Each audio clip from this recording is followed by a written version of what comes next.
1977년 여름, 우주에서 온 신호는 과학계에 충격을 주었고 오늘날까지도 현대 천문학의 가장 큰 수수께끼 중 하나로 남아있는 장을 열었습니다. 그것은 단지 72초 동안 지속되었고 우주적인 한숨이었고 그 후 영원히 사라졌습니다. 마치 우주가 불가능한 정밀도의 농담을 하기로 결정한 것처럼 말입니다.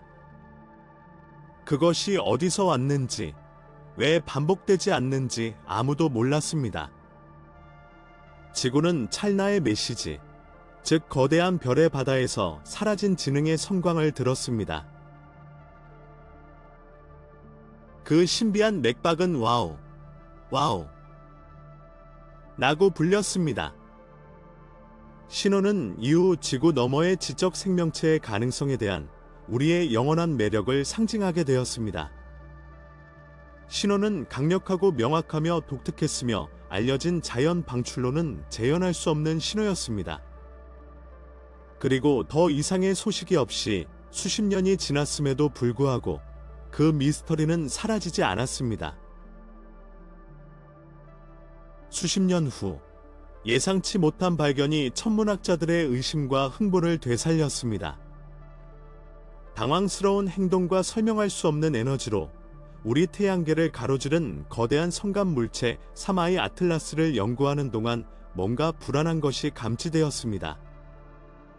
하늘에서의 위치는 거의 반세기 전에 와우! 신호가 녹음되었습니다.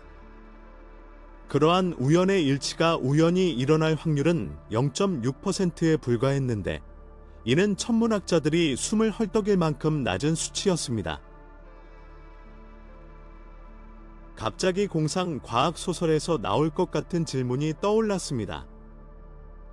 의도적인 접촉 시도가 아닐까요? 오랫동안 사라진 무선 스펙트럼의 그 짧은 성광이 이제 3I 에트러스를 통해 유산을 보내는 문명의 첫 번째 메시지였습니까? 그 가능성은 혼란스럽기도 하고 매력적이기도 했습니다. 신호의 이야기는 1977년 8월 어느 날 밤, 오하이오 주립대학교에서 시작됩니다. 빅이어 전파 망원경으로 얻은 끝없는 데이터 목록을 해독하는데 익숙한 체계적인 사람인 천문학자 제리 에먼은 일상적인 관찰 루틴을 방해하는 무언가에 직면했습니다. 빅이어는 우주의 속삭임을 듣기 위해 설계된 금속 거대 기계였고 대부분의 시간 동안 아무도 중요하다고 생각하지 않는 배경소음, 수소 방출, 위성이나 비행기의 간섭, 진통소음만 녹음했습니다. 그러나 그날 밤, 에마는 숫자와 기호로 이루어진 열 중에서 유난히 힘차게 눈에 띄는 순서를 발견했습니다. 너무 강렬해서 그는 종이 여백에 다음과 같은 한 단어를 썼습니다. 와우! 겉으로 보기엔 무심해 보이는 그 주석은 결국 오늘날에도 모든 과학적 설명을 거부하는 현상의 이름을 붙이게 될 것입니다. 신호는 강력할 뿐 아니라 우주의 일반적인 소음보다 약 30배 더 강함, 천문학자들이 스마트 방출과 연관시키는 특성, 즉 좁고 정확하며 단일 주파수에 집중되는 특성도 갖고 있었습니다. 은하계의 자연적인 전작이 혼돈의 어떤 것도 이와 같이 행동하지 않습니다. 가장 밝혀진 것은 그것이 전송된 정확한 채널이었습니다. 1420MHz, 즉 우주에서 가장 풍부한 원소인 수소 원자에 해당하는 주파수입니다. 수십 년 동안 과학자들은 다른 지적 종들에게 메시지를 보내려는 진보된 문명이 스펙트럼의 해당 지점을 기본 물리학을 해석할 수 있는 관찰자가 인식할 수 있는 채널인 보편적 언어로 선택할 것이라고 의심해왔습니다. 그것은 마치 듣는 법을 아는 사람들이 이해할 수 있도록 신호가 설계된 것 같았습니다. 그 8월 밤 이후로 신호의 근원지를 찾으려는 수많은 노력은 실패로 끝났습니다. 빅이어는 도시 개발을 위해 철거되어 더 이상 존재하지 않으며 별들 사이를 떠다니는 미스터리는 마치 허공에 남겨진 발자국처럼 그대로 남아 있습니다. 아무리 강력한 망원경이라도 비슷한 것을 포착할 수 있는 망원경은 없습니다. 3I 에트러스 궤적과의 우연한 일치는 에먼과 그의 동료들이 결코 확실하게 대답할 수 없었던 질문을 다시 전면에 불러일으켰습니다. 바로 바오 였습니다. 신호, 단순한 우주적 우연, 전작이 바다에 지나가는 변칙, 아니면 한순간 동안 우리와 소통을 시도한 마음의 먼 매앗. 수십 년이 지난 오늘날 우리가 하늘의 그 부분을 올려다볼 때마다 의문이 남는다. 와우! 신호, 그것은 우주의 광대한 침묵 속에서 아마도 우리는 혼자가 아닐 수도 있다는 사실을 상기시켜 줍니다. 때로는 우주가 인류가 거의 들을 수 없는 것을 잠시 동안이라도 속삭인다는 사실을 상기시켜 줍니다.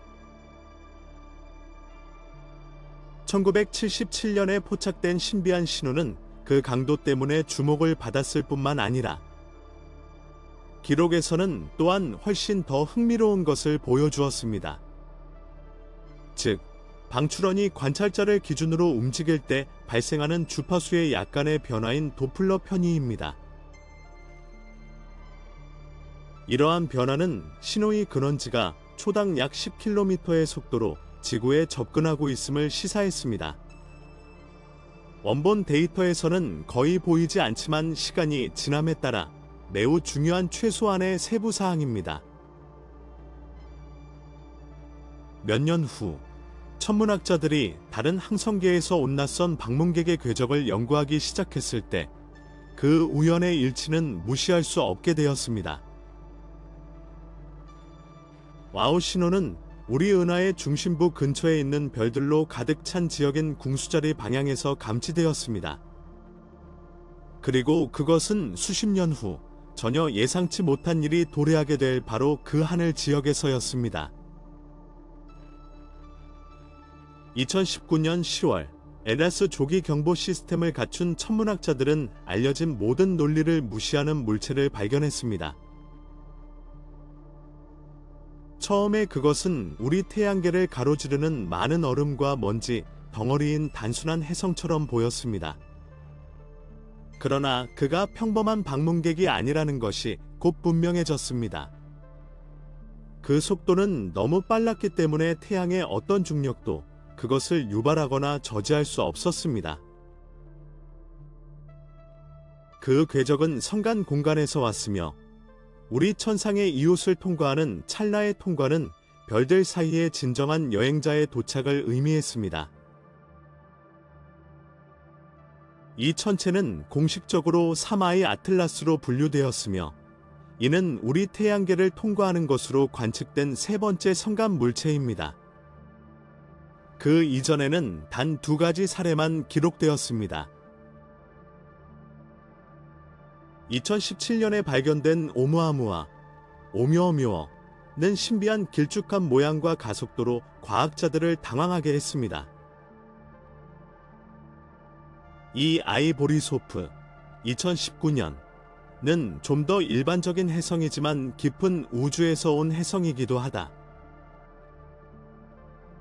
하지만 3I 에트러스는 달랐습니다.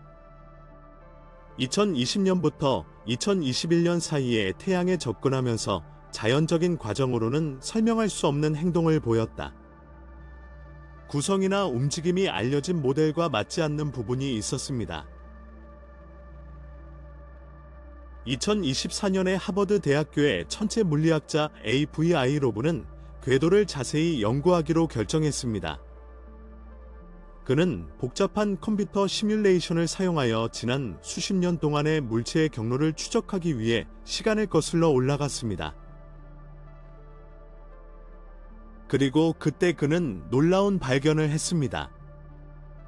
정확히 1977년 8월 빅이어 전파 망원경이 와우 신호를 포착했을 때 3I 에트러스는 그 전송이 시작된 하늘의 동일한 지역에 위치했을 것입니다. 정렬은 완벽하지 않았습니다. 약 9도 정도 어긋나. 하지만 천문학적 규모에서 그 편차는 놀라울 정도로 작습니다. 무시하기에는 너무 가깝습니다. 우연의 일치 또는 그 성감 방문자가 거의 반세기 전에 천문학자가 데이터 시트에 빨간색으로 한 단어를 쓰게 만들었던 신비한 신호와 관련이 있을 수 있다는 증거입니다.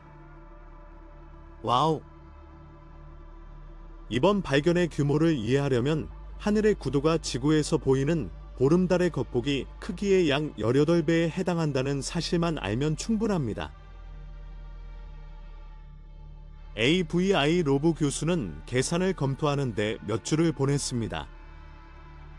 그는 시뮬레이션을 반복하고 통계 분석을 수행하고 데이터를 계속해서 비교하여 오류를 배제하려고 노력했습니다. 그 결과는 놀라웠습니다. 와우! 신호 사이에 우연의 일치가 있을 확률이 높습니다. 1977년에 사마이 아틀라스 물체의 위치는 단순한 우주사고였으며 0.6%에 불과했다.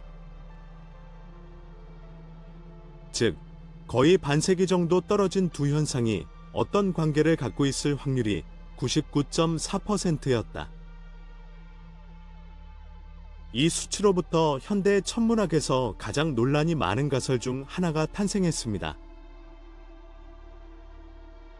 2025년 9월 25일, 태양은 최근 기록된 가장 격렬한 폭발 중 하나를 일으켰습니다.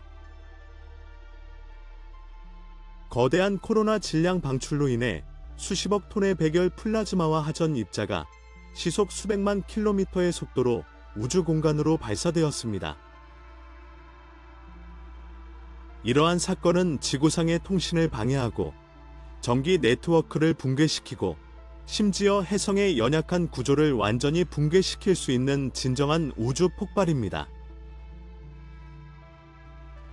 나사 관측소가 폭풍을 감지했을 때 모델은 플라즈마 전선이 48시간 이내에 사마이 에트러스에 직접 영향을 미칠 것이라고 밝혔습니다.